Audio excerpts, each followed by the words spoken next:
نقل حديثة نوعية وجعل الحوزة العلمية مصدر إشعاع على كل المستويات،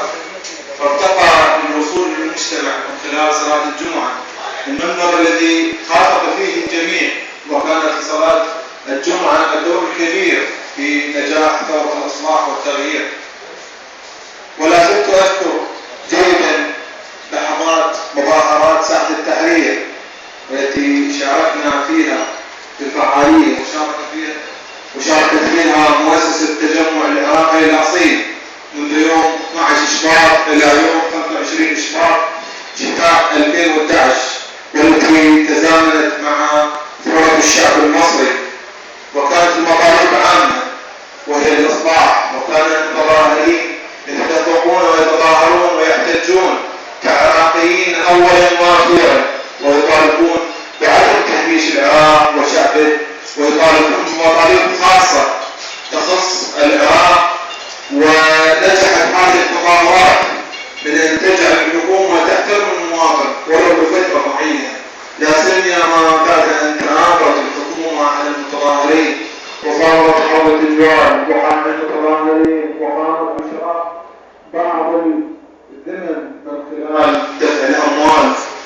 واستخدام وسائل الإعلام وبعض القنوات الفضائية التابعة لبعض الأحزاب من أجل إغراء بعض المتظاهرين بتأييدهم ودفع المال لهم واستغلال ضعفاء النفوس مما أدى إلى انحسارها.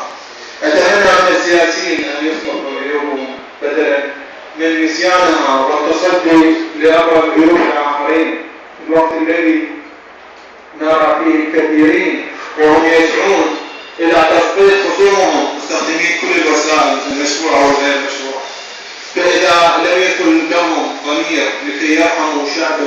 العراق، نتمنى أن يكونوا رحماء فيما بينهم ويطهروا قلوبهم قبل مرضهم من الرجس والحقد، ويوحدوا صفوفهم ويكونوا إنسانيين ومنصفين قبل أن يكونوا مسلمين، لأن كل رسل السماء هم إنسانيون، لا سيما ونحن الآن في زمن شبابنا وشاباتنا يحبون الحياة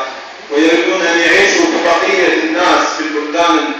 ويسعون إلى التطور العلمي والتكنولوجي. فمن الصعوبة أن نجعلهم